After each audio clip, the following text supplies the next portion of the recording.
Hi there, I'm Holly McDonald with the Costa Mesa Pod, where we discuss all things concerning the lifestyle, businesses, and activities that make our area such a great place to live.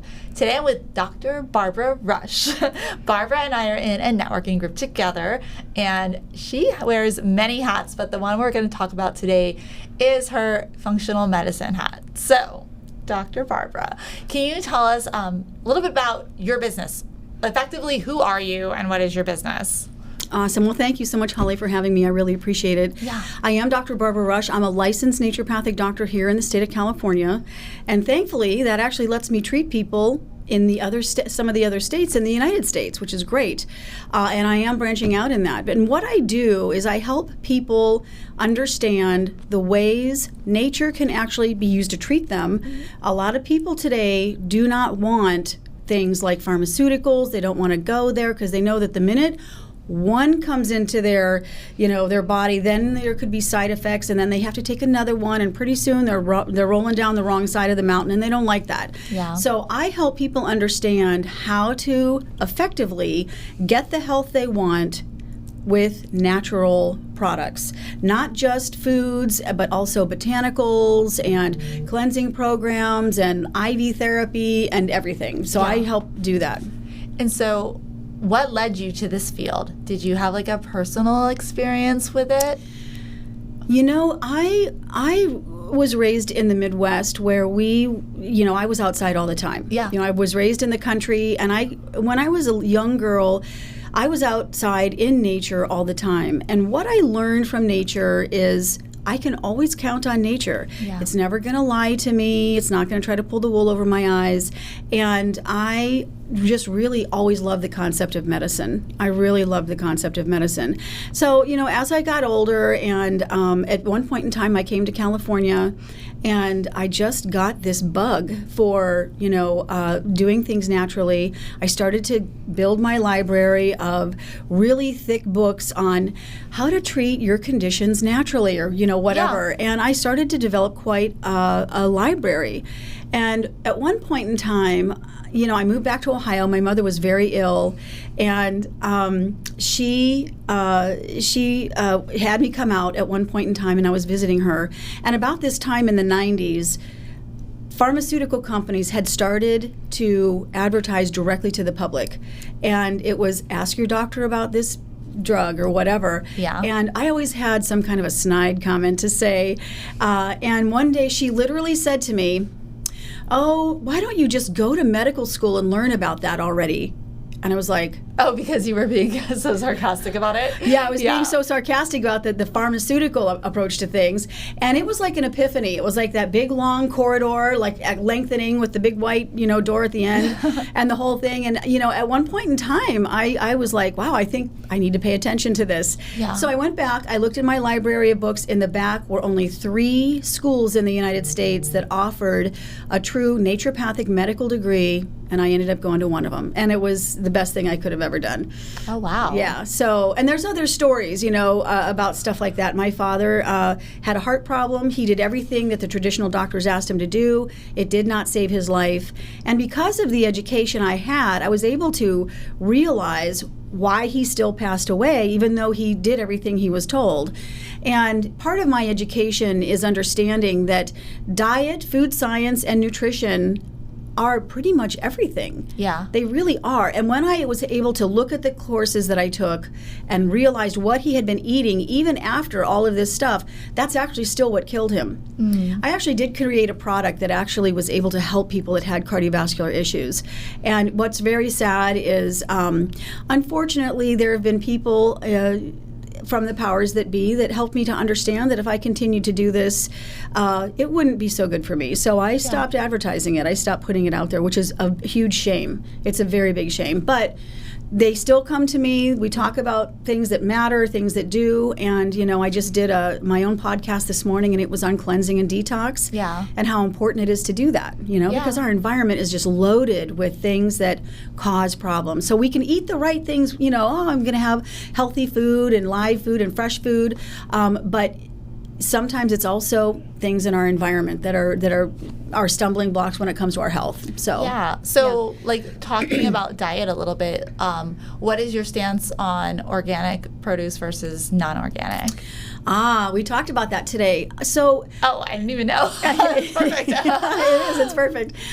So we have 2 lists that come out every year. One is called the Dirty Dozen.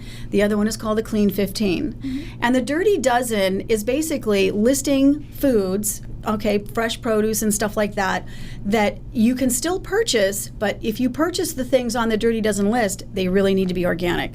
Because when they're not organic, some of those toxins are just really frightening. From like the pesticides and everything? Yeah. Okay. So I remember, and again, it changes every year. Yeah. But I remember when I first learned about this, and I looked at the list at that time, spinach was on that list.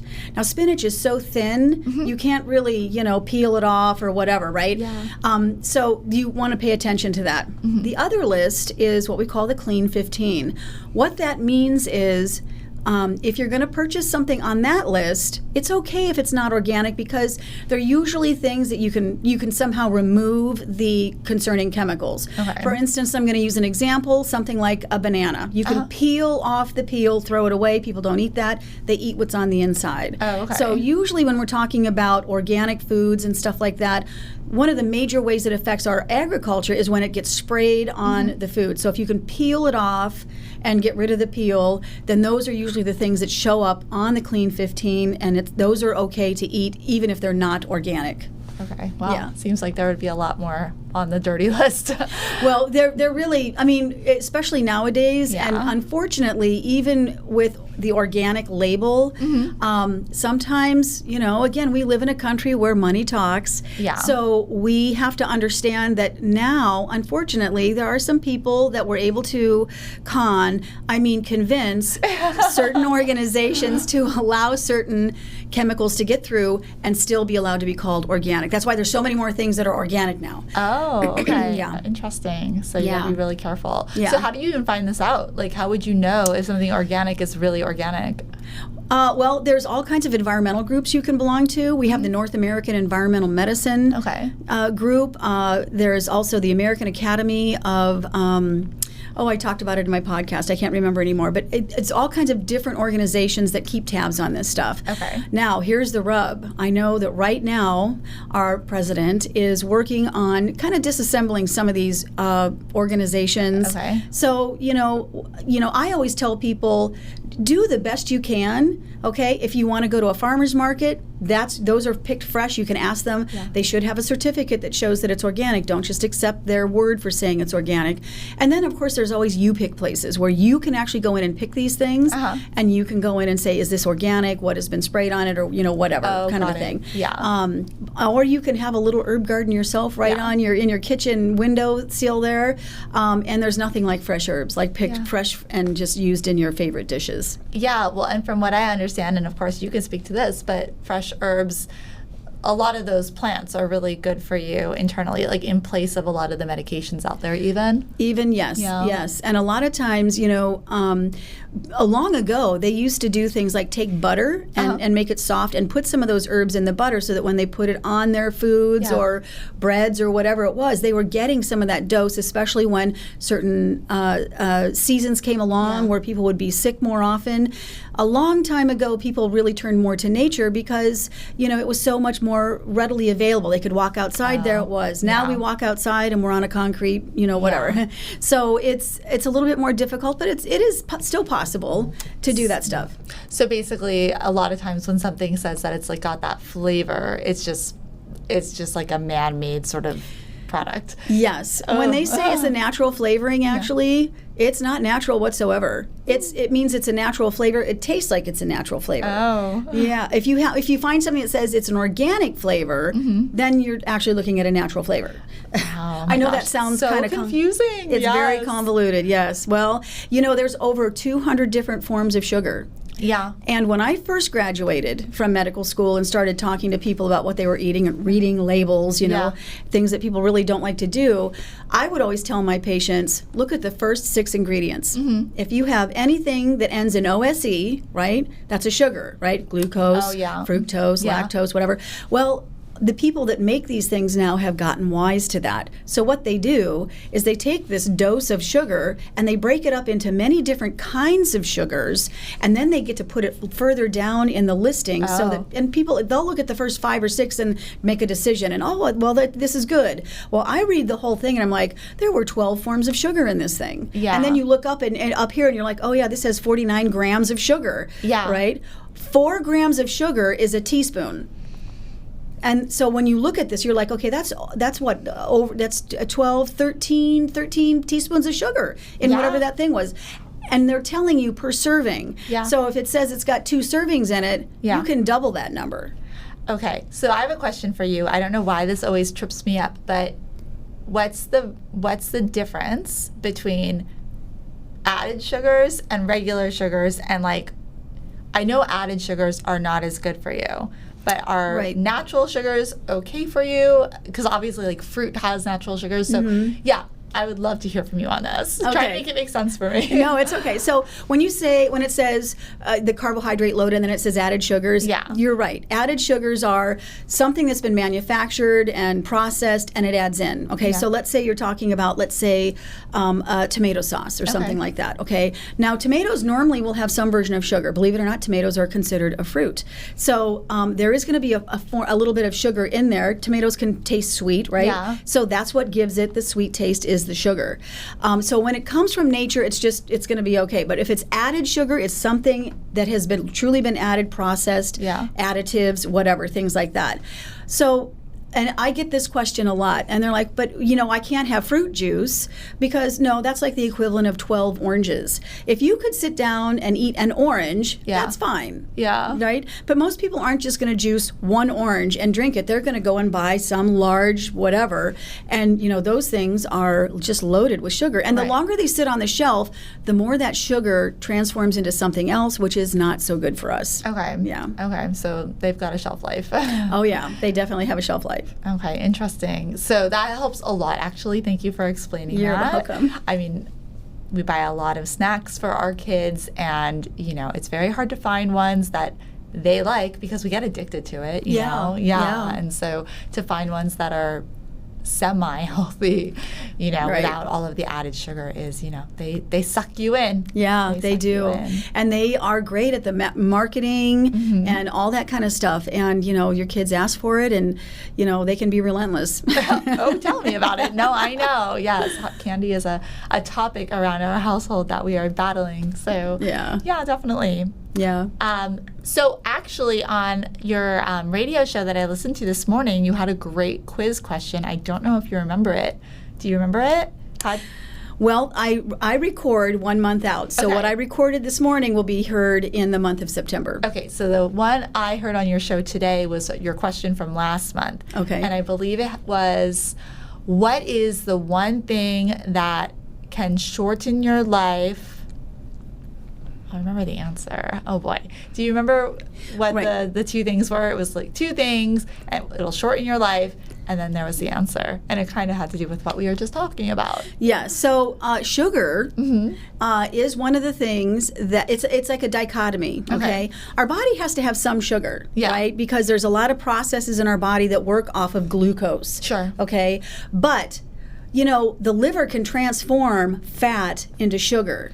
Right? It can do that. Right? Yeah. We can also get the sugar that we need from the healthy vegetables, right? So sugar actually is going to age us faster than anything, and it's going to affect our longevity, and it sets us up for what we call the conditions of aging, right? That's what it was. It was aging. Yeah. Yes, okay. Yeah. It does. It's one of the fastest agers. It really is. And everything has sugar in it now. Yeah. I mean, everything has sugar in it. It's just crazy. I know that, part of one of the things that I like to do is I like to, eat according to my personal chemistry. And one thing that's really important to my chemistry is a lot more animal protein and not so much sugar. Okay, so for instance, I like to have a snack that is basically it's called chomps. It's a beef stick. Okay. And I had to look hard for something, and this is actually Whole30 approved, which is a special kind of natural diet. Because if you go out and you look for any other kind of beef stick, or well, that's not true. Some of them are catching on, but most jerky has concerning things in it, and I can't even buy it because it's like, well, from the middle of the ingredient list down, I should not be eating that. So, and sometimes these things are actually towards the top too. So Chomps is something that I eat, but it's like sugar is awful. Okay, now some blood types can have a little bit more of things that turn into sugar quickly. I am not like that. I really can't be eating that stuff. It's just not good for my personal chemistry. And so how do you figure out your personal chemistry? Is that through labs, or how do you figure that out? So one way is your blood type. Okay, so you can go to your doctor and pay for an actual blood draw. Okay, or you can, if you've ever had any kind of a major surgery where they've had to have blood standing by, someone has to know your blood type, obviously. So talk to them. If you can donate blood, obviously you're doing them a favor. They'll do you a favor. They'll mail you your blood type, and keep that, because sometimes people are like, I don't remember what my blood type is. Keep it in your own personal file at home, because that's important to always know. And then you can just Google that and just look and see what resonates with you. But then, I'm also come from an area of the world that's kind of cold and damp. That's my heritage. Some people come from warm, dry areas, and that will matter too. Two people can be the same blood type but come from different areas. You need to tweak that even more. Now that's going way down the rabbit hole, but not a lot of, I'm just trying to get people to understand what their relationship to meat and animal products and grains and beans should be, and that in itself is sometimes a battle. That's so interesting. So one thing I did want to ask you about is, what are the things in our homes that could be actually hurting our health from your point of view as a doctor? Okay. Well, the first thing I want to talk about is water. Okay, everybody's going to have water coming into their home, out of the kitchen sink, the bathroom sink, the shower, etc. When we consume water needs to actually be not just H2O. Just water does not actually hydrate us, believe it or not. Okay, so we need to have a very specific electrolyte balance in that water. Now, unfortunately, a lot of the things that come from the city, because where most people that are watching this are probably living in a city where it's supplied to them. They don't have a well, kind of a thing. But what we have to do is understand that what's coming out of our tap is not what we should be drinking or showering in or washing our hands in. Let me explain why. Even back when Oprah still had her radio show, or her television show, she went around to all the United States, major cities, and she tested the city water. Do you know how many cities actually had drinkable water out of the tap? None. What? None. Oof. Yes, exactly. And this was back then. Think of what's in there now. So what happens is, I, at that time, happened to be in Portland, Oregon. Okay, now Portland, Oregon, I think it's still kind of known for this. It's kind of dreary and rainy and cloudy and drizzly. And so there's a lot of people that are on antidepressants there. Well, that's what they were getting in the water, along with hormones, believe it or not. And when I first graduated and set my practice up in Portland, I was helping people balance their hormones, but then I'm like, they're turning on the tap, and now we have this battle going on. It was just insane. It was a very hard thing to do. The hormones are impacted by the water supply. If in Portland, according to what she found, when you turned on the tap and you had your water, you had antidepressants and you had hormones in your drinking water. Wow. It was frightening. And of course, bigger cities had even more concerning things, So that's the first thing. You have to have some kind of a filter. And I know that you're probably aware of companies that do whole house filtering. Because don't forget, you're going to shower in this water. I did not think about that, though. I was just going to ask you. So, and if you can't do like a whole house filter, you can always get a shower filter, and you can always get a little under the sink thing in your kitchen so you can have that filtered water. But filter your water. Do not drink tap water. That's very, very important. I would say the next thing is, what are the components that some of the things that we touch all the time are made from? Okay. So we have things that are going to off gas, right? When you have something new, right? Everybody wants the new house, right? Yay. Those things over time they leave off a bunch of gases. Now you can get greenhouses, houses that have green materials in them, green paint, green insulation and stuff like that. And believe it or not, that stuff all matters. It all matters. And now I want to talk about something that no matter what kind of house you have, everybody uses cleaning products, right? So, I know in the summertime, I like to walk around barefoot, right? So usually, for instance, in the kitchen, we're going to have some kind of a hard floor. We're not going to have carpeting or anything like that. And what do you clean your floors with? Yeah, cleaning supplies. Cleaning supplies. Yeah. Do you have babies crawling on that floor? Do you have pets walking around licking their paws? All of these things matter, right? In the bathroom floor, all of that stuff. It is frightening what we come into contact with. And there are thousands of new chemicals invented every year and dumped into our environment in some way. Okay. So when we're dealing with things in our house, it's really important to consider that kind of stuff. And one thing I want to talk about is when let's say we're cutting up some raw chicken, right, which is teeming with all kinds of stuff. We don't really want to get beyond, whatever we're doing. You can actually, generally wipe it up. But the best thing to do is, if you really want to sterilize that, I'm going to tell you guys right now. Yeah, what's the trick? The trick is you want to have white vinegar, and you want to use hydrogen peroxide. Okay. 2 rags. The first rag is going to be the vinegar, okay? And you're going to load it up pretty good, and you're going to wipe down that kitchen counter, all right? And if there's areas that you definitely want to make sure are super clean, make sure you scrub, just like you would if something was stuck there. Yeah. All right? When you're done with that, the second rag you're going to load with hydrogen peroxide, and if you want some essential oils on there, that's great. And you're going to then go back over all the areas you covered with the vinegar, all right? And that is going to really make a big difference, okay? And another thing that really is frightening is how many people use these fragrances in their home. Fragrance itself is literally, and I covered that in today's podcast, it's literally in the top of the worst of the worst of the worst, fragrance. So when we plug it in, when we burn the candle, when we put the perfume on, when we when we have the body lotion that has the shampoo, toothpaste, I mean, trust me, there's no cinnamon in your cinnamon toothpaste. All of that stuff is fragrance, okay? So if you really have to have fragrance, do some essential oils, because what people don't understand is this is the stuff that you're breathing in, and the stuff in your lungs is designed to get to your tissues immediately. Okay. So I feel very scared right now. Like, check. Yes, exactly. All that stuff. So essential oils, if you want your house to smell good, that's really the way to go.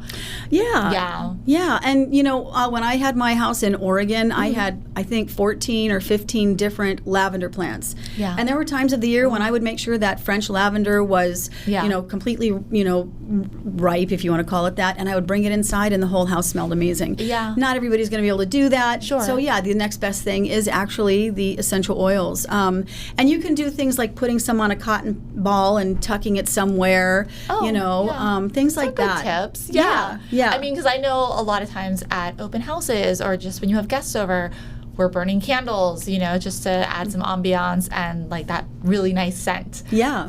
But can you use a candle, or what is the alternative? You can actually find the green candles that are using essential oils. So you can. Yeah. Most candles out there that you're going to find in your typical discount box stores are probably not going to have that. Got it. I'm not saying it's impossible, but you have to look around. Yeah. But definitely you can do a candle provided it has the essential oils in it. Yeah. Yeah. I actually have a listing right now in West Side Costa Mesa where the house is like fully designed to take into consideration all of the natural products and everything. Oh, so, good. Yeah, I mean, I think there are definitely people that are very, very invested in that, and we should be, right? Like, it's for our health, it's for our future and everything. Yeah. So I think it's great to hear about that, and, green certification, I know that has been a trend. It's with the new developments, there are state laws that they have to conform to. So we're getting closer to that in some regard, which is great. Yeah. But as far as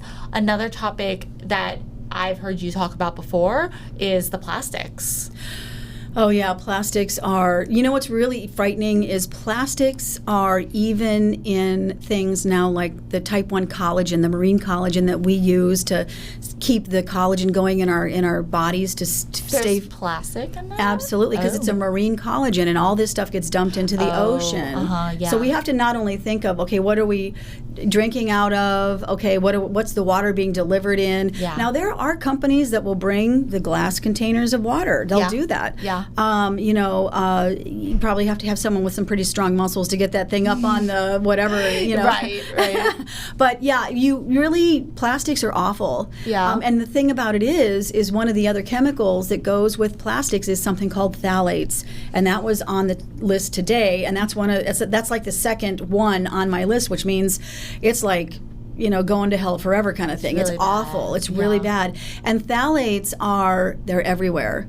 When we go to the deli and we get our food, it's in a plastic. When we go, and anytime you have plastic, you are dealing with phthalates, not just everything else that goes with plastic. So plastics can be, in your cupboards when you touch them.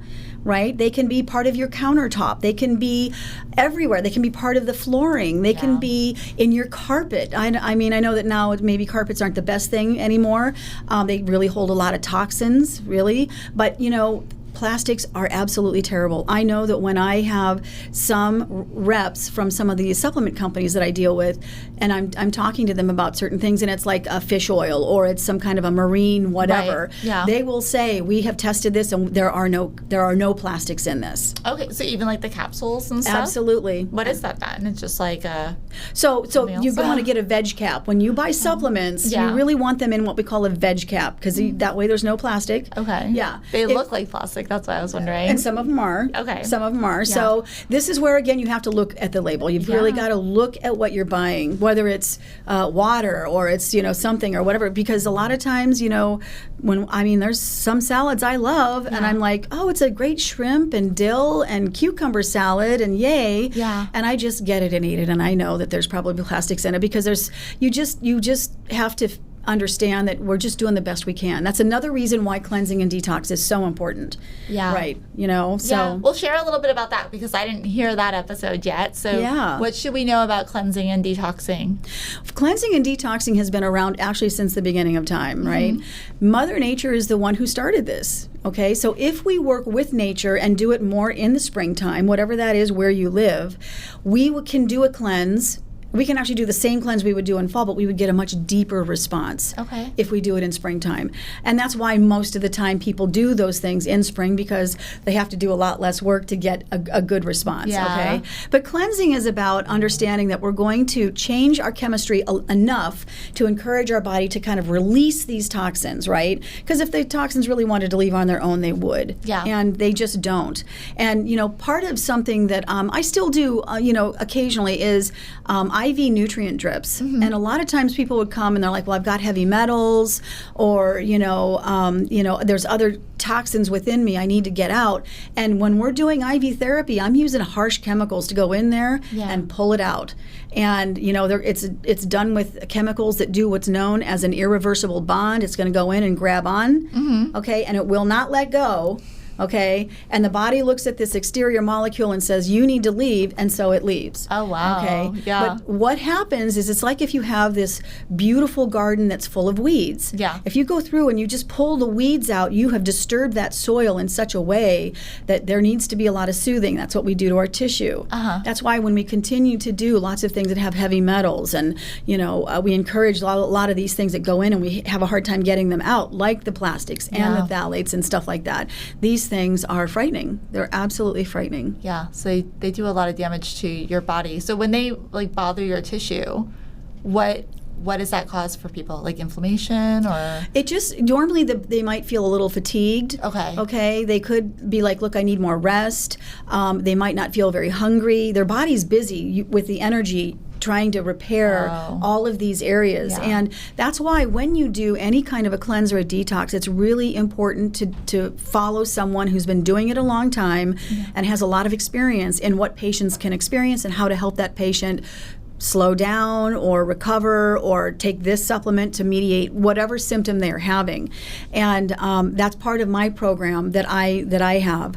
And when we do it that way, we have a chance to really clean out all of these organs that are important in our keeping us clean and safe, right? With our liver, kidneys, our lymph system, and our skin, and then of course our GI, right? So kind of like you said at the beginning, it really is a lot of just what you're putting into your body, and how much you're resting and taking care of yourself, like all of the natural things that are not going to throw your body off course. Right, exactly. Yeah. And, again, one of the things I talked about today is when I was in medical school, I had one of my instructors, even though he said it in a joking way, he was serious. He said, if you eat, if you drink, and if you breathe, you need to cleanse on a regular basis, right? So, I know that sounds kind of comical because we all need to do it, but we all do need to do it, especially nowadays. It's not just chemical, but we've got, our cell phones, and we have, people with chemical sensitivities. They can't even walk down the laundry detergent aisle without having some kind of a reaction, or we have kids with tons of allergies, or they can't do this, or people can't be around cats. The list goes on and on. And when I was in high school, we had one of our classmates that had allergies, and this kid was miserable. Now, there's a lot more than just one kid in every graduating class that has allergies, and this is the concerning thing because there are babies that get born with a giant toxic load because they're coming from a mom that was really toxic. A lot of the things that baby is getting is they're getting it all from mom. Yeah. So it's a really hard place to be because, people, they resist cleansing and detoxing because they think, oh, it's going to be horrible. But here's the rub, okay? When we do cleansing and detoxing, we have a chance to relearn how to eat. And one thing I've learned over my 20 years is I've learned the recipes that taste good. Yeah. The things that people say that they're like, I really liked this about it, or I liked how I felt after I did that sweat protocol or whatever. And so I've got it all in my program that I have on my platform. And it's definitely something that I think it's just easy. There's supplements you do, and you change your diet, and you're gonna have certain kinds of movement that I'm going to encourage you to do. And when you do the sweating, when you're done with the program, you come out really feeling like a different person. You're renewed, and you just feel refreshed and ready to go for the rest of your life.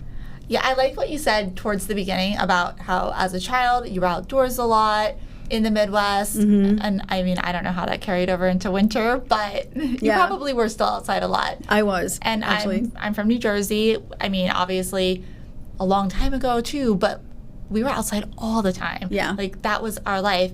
And I always imagine that, now we're in Southern California, my kids will be outside all the time. And the fact is, they're outside more than I think they would be if we were in New Jersey today, but they're not out as much. And I think a lot of that has to do with, technology and just like the changing of the times.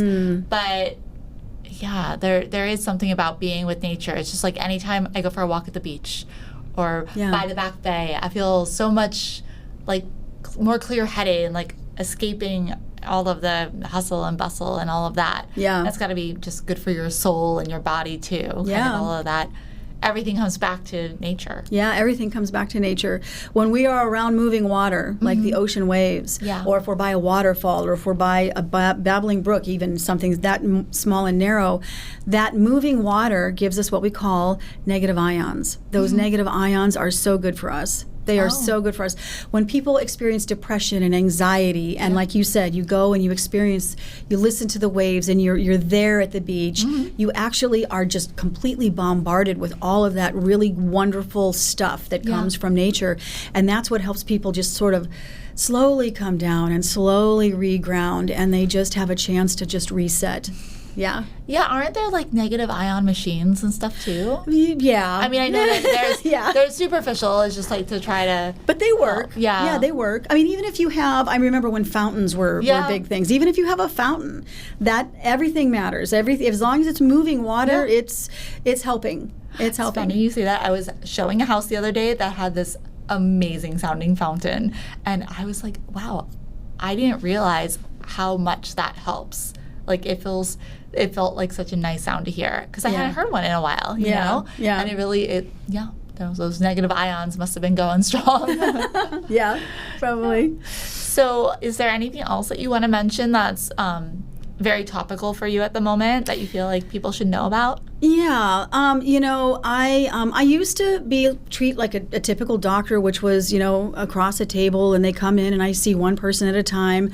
I've actually redesigned myself because, there's a lot of people I think nowadays that really want more natural approaches to their health and well-being and longevity. And so what I'm doing is I am actually developing platforms where you don't necessarily have to come and see me, right? You can still come to my website, which is rushforhealth.com, okay, all spelled out. And you can come and you can look at the supplements and therapies and pick, I have anxiety.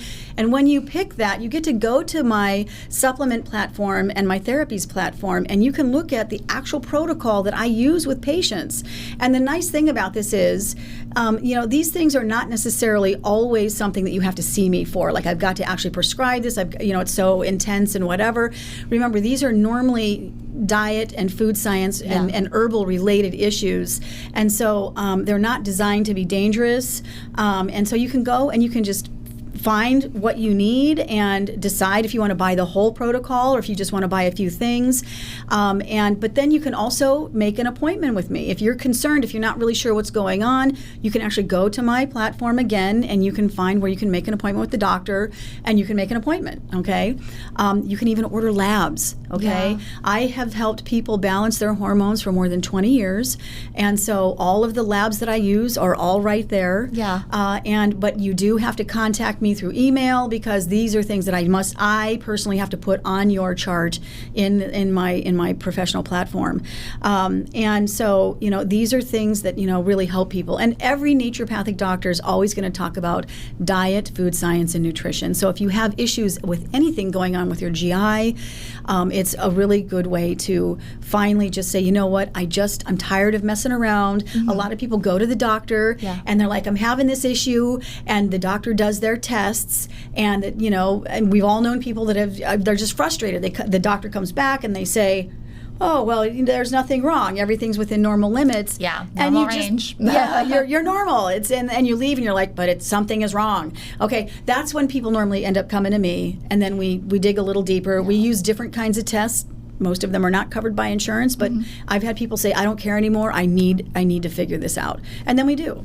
Well, I guess from what I understand, you probably will support me on this soapbox, but a lot of times it's the doctors would want you to go get the medications because then that fuels the, pharmaceutical companies, and it's that whole cycle. Let's remember that she said that, not me. I've heard enough about the cycle. So, yes. And that's why it wouldn't be covered by insurance necessarily. Right. Now, some of these labs are figuring it out. They might give you something, maybe, but we'd have to go through a different channel. But most of them, no, you have to pay out of pocket. But here's the rub. I have actually worked in offices with other naturopathic doctors, and the patients are like, no, let's just do it the way insurance will pay for. Mm-hmm. And then they find out the hard way when we want to look at their entire nutritional panel, okay, which is way more than Quest or whatever's going to really offer for insurance.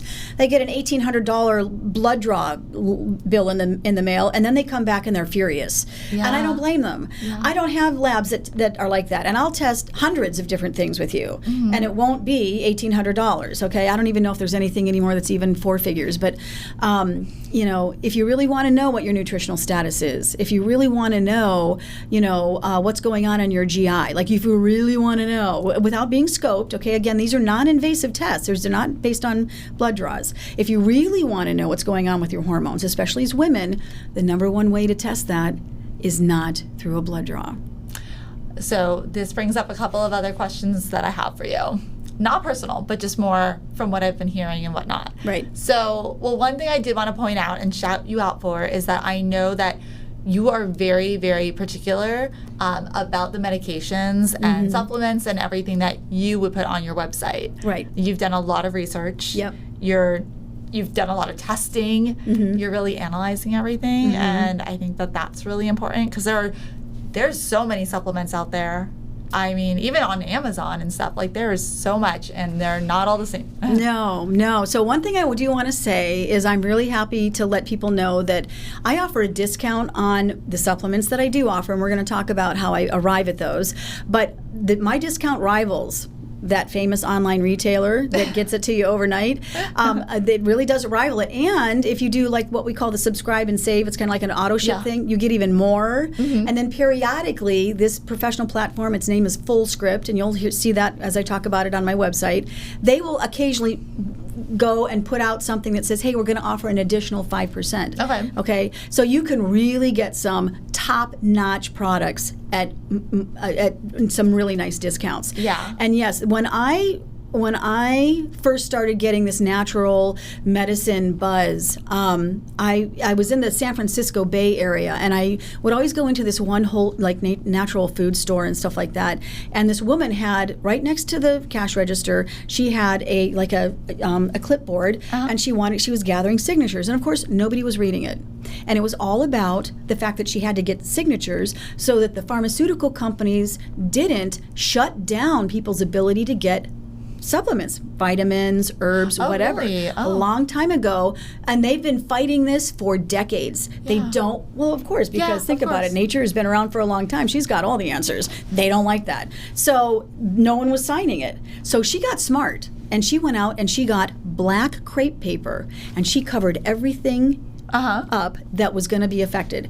There was one tiny little section that was like milk and dairy and butter and stuff like that. And they're like, "What's going on?" And she's like, and she told him, and she goes, "Sign the thing." So smart. Yeah, sign it. Sign the petition. And so, eventually the pharmaceutical companies realized they were not going to win this battle. Yeah. So they started buying these companies. Oh, okay. Yeah. Now, when I first got out of medical school, there were some companies that had some of the most amazing dosages that I just loved, and it's like, oh, this is the best one. And when I even worked with other naturopaths, I'd say, this is the one I really use, because when you look at that, that's half the dosage of this. Your patient's going to get where you want them to go faster with this, because da-da-da-da-da. And they're like, oh, so they started doing that. Unfortunately, those were the companies that got bought. Yeah. And I'm like, why does Nestle need to own these things, or why does this, pharmaceutical company need to own these things? And it's like, and no offense meant to anybody, wink, wink, I don't trust anything that is, comes from an industry that is, they try to convince us that they're about our health. Yeah. When we know really what they're about. That bottom line. Yeah. Okay? Yeah. There have been plenty of drugs that have come out that had to be almost immediately removed because they found out that what was told to the authorities that be to get it passed wasn't true. Yeah. And it was in the science. They just didn't share that. So I have a hard time with that. So, it's one of those things that I just tend to trust. I do the research. I want to know, is this company's owned by a naturopathic doctor that went to a medical school? They understand our philosophy. Okay, great. And I have a list. Yeah. This company is okay. Yeah. Now, unfortunately, since I started this, there have been 2 companies I had to take off that list. The pharmaceutical companies are just coming in and they're buying this stuff up like nothing flat. So the things that are on there right now are good. Yeah, but you have to keep changing it. Yeah, and there's actually a thing on my thing. Okay, do you, on my side of the platform, do you want to replace these products and stuff like that? And I check it every week. What countries would you say are probably like the healthiest in terms of their supplements and their food and everything? Like Europeans, the Germans, stuff like that. It's one of those things where different countries are known for different things. Yeah. And the Europeans, they're like, look, they're. I mean, I know that the French, they eat a lot of high fat stuff, but you don't really see a lot of fat French people because they're out walking around everywhere. Yeah. The Germans are really great with their nutrition. They've got that stuff down. You want to have something. If a study comes out of Germany, I'm going to trust it. Follow that science. I'm going to follow that. Yeah. If it comes out of the U.S., no.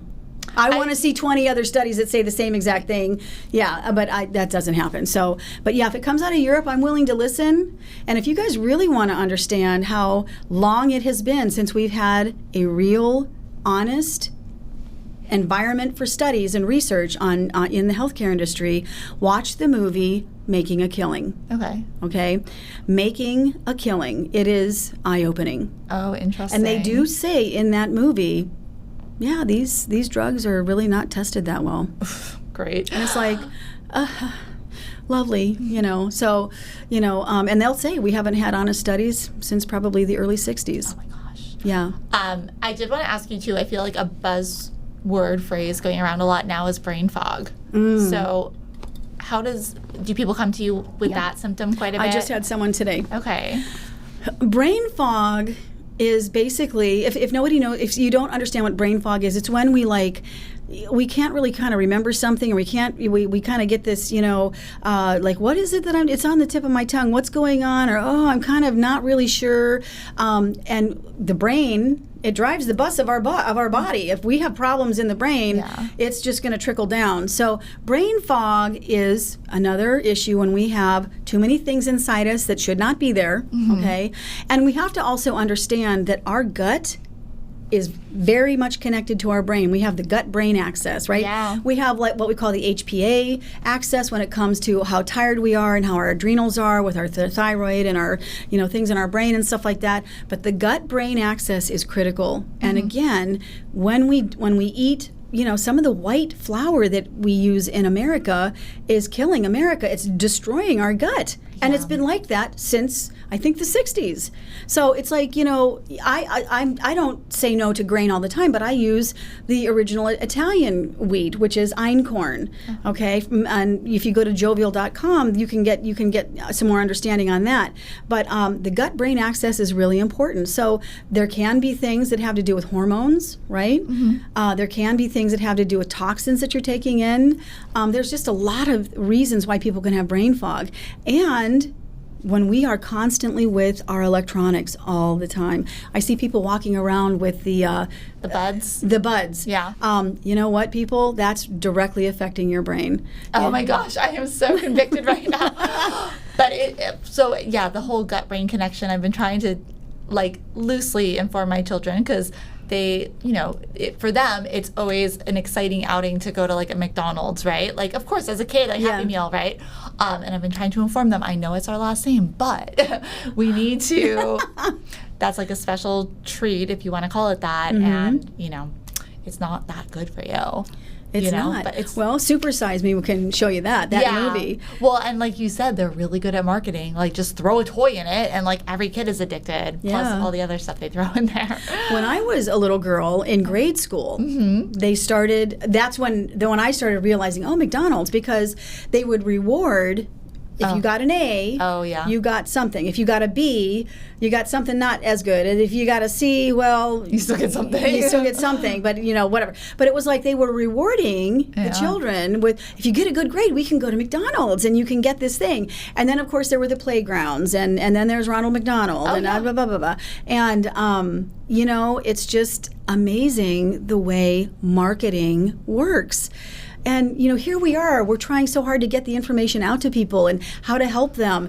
Greenhouses and, please take care of your body. And, people are living into their triple digits, but they're not eating the bagged and the boxed and the cupcake, family of foods. They're not doing that. And it's like all of that stuff is, really taking its toll.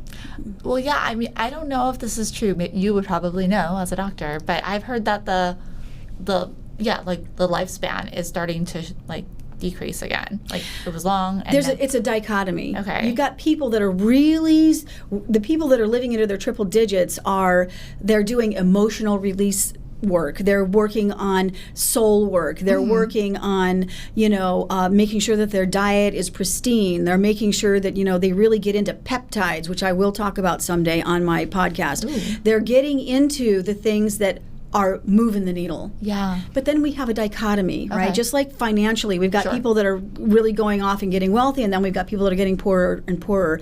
And it's the same thing. And so the people that don't have the money, they're on EBT, and look at all the fast food places that accept EBT, and which is only contributing to contributing. Okay, and it's and please, if you really don't understand that, watch the movie Super Size Me. That's a great movie. It's scary, but it's a great movie. So this stuff all is wow. Now here's the rub. We're going to, at some point in time, we're going to go to a holiday party and we're going to have alcohol and we're going to have the chips and we're going to eat the cake and we're going to whatever, or a wedding or whatever the case is. Just be good most of the time. Do cleansing and detoxing at least once a year, right? And I have a good program on my platform. And trust me, you will feel better. One thing I talked about when it comes to the chemicals we talked about, I make a lot of my own laundry detergent, my own body butters, my own. I don't brush my teeth with toothpaste. Toothpaste has a lathering agent in it, and parabens and phthalates, and it has fragrance. It's all like synthetic. And it has everything. And it's like, yow, you know. So toothpaste, believe it or not, is awful. Do you have a recipe? You know what? I brush my teeth with baking soda. Okay. And if I want white teeth, I take hydrogen peroxide. I wet my toothbrush, I dip it in my baking soda, and I brush my teeth. Oh. Okay. Oh, see? We're learning something. And when you continue to do that over a period of time, you can do it until your teeth are as white as you want them.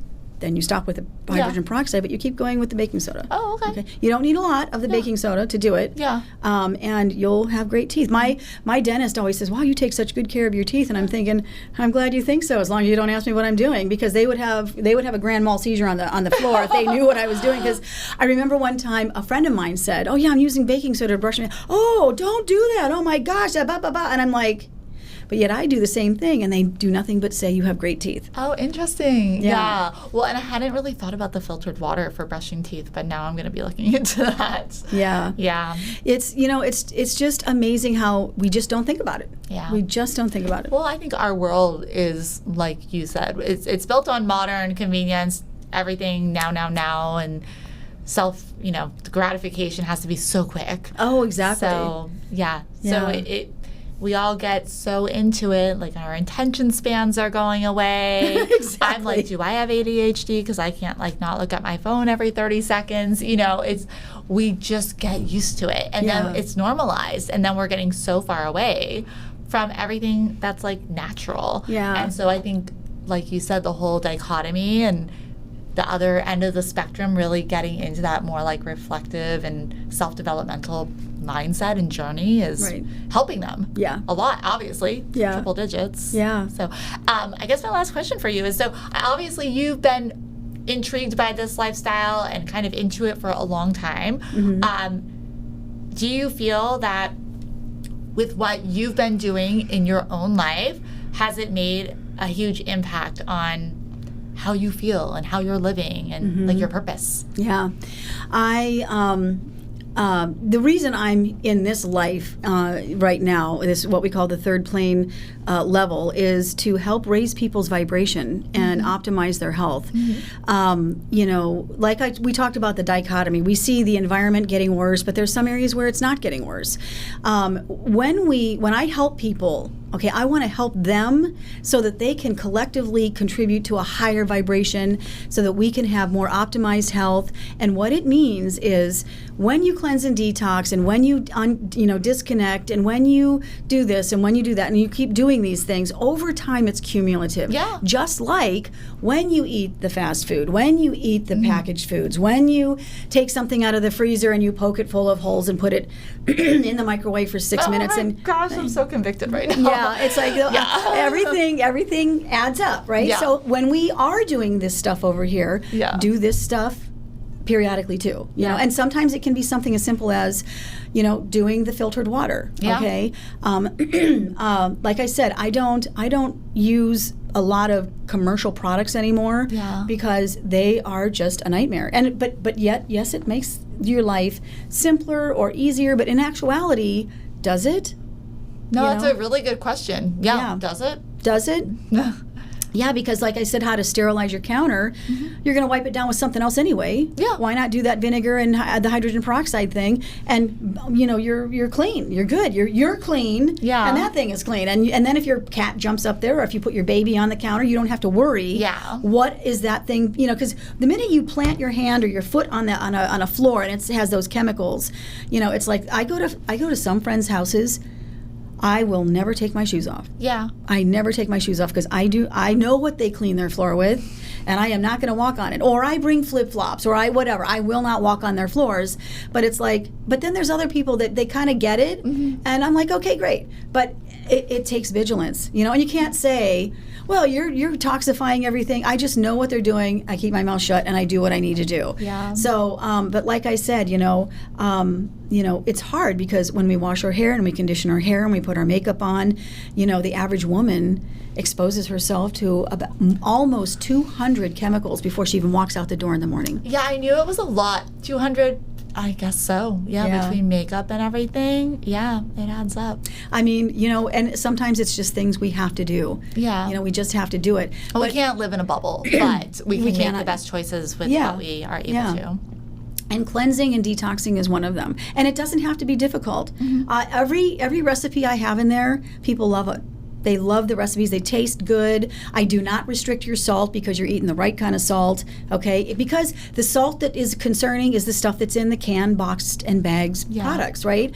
The preserved things, right? But when you make it yourself, you can salt it to taste. It's okay. Yeah. Yeah. And then it's like, oh, this is really good. And I had one kid, he was so funny. He told me, my mommy did your thing, and I really like the curried curried zoodle noodles. I really like that. And I was surprised. This kid was 6. And I'm like, well, okay, now we're making some headway here, because we have to start teaching that younger generation, right? Yes, and they have to watch us do it too, right? Yeah. They have to watch us do it. No, I mean, this is all it's such great information. We can all use it. It's a good reminder for some people. It's maybe the first time they're hearing some of it. I mean, for me, a lot of it was the first time I'm really diving deep into it. Yeah. I particularly loved hearing some of the stuff that has to do with the home, just because of what I do, but then finding out so much else about just going back to nature. Really, is so important. So, well, Dr. Barbara, thank you so much for sharing all of your wisdom and knowledge. And she's got a great radio show on every month, and I know that is linked to your podcast as well. And then you've got some excellent programs and supplements and everything that people can come check you out for. Yeah, at rushforhealth.com. Great. Well, thank you so much. Thank you, Holly. It was awesome. Thanks again.